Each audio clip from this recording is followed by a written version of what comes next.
જજ સહિત 50 મહિલાઓને પ્રેમજાળમાં ફસાવી લગ્નની લાલચ આપી લૂંટનારો ઠગ ઝડપાયો। એક ચોંકાવનારા કિસ્સામાં દિલ્હી પોલીસની ક્રાઇમ બ્રાન્ચની ટીમે મહિલાઓ સાથે છેતરપિંડી કરી તેમની પાસેથી પૈસા પડાવી લેનારા આરોપીઓની ધરપકડ કરી છે।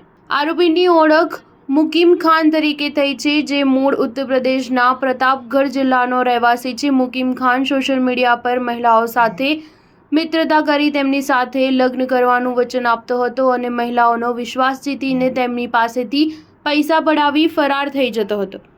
મુકીમ મહિલાઓ સામે પોતાને અધિકારી તરીકે રજૂ કરતો હતો અને પોતાની પત્નીનું મૃત્યુ થઈ ગયું હોવાની ખોટી વાતો કહેતો હતો।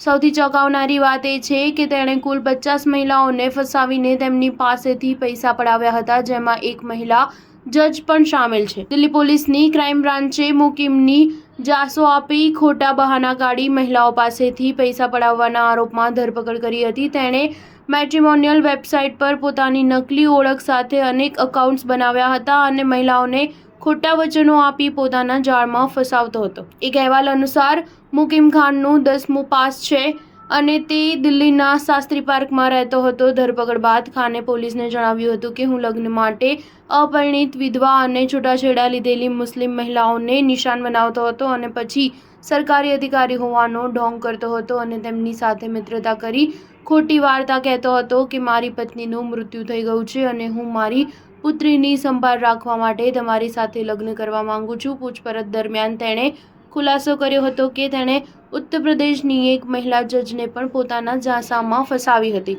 સ્ટાર ન્યૂઝ 7 હંમેશા સચ્ચાઈની સાથે।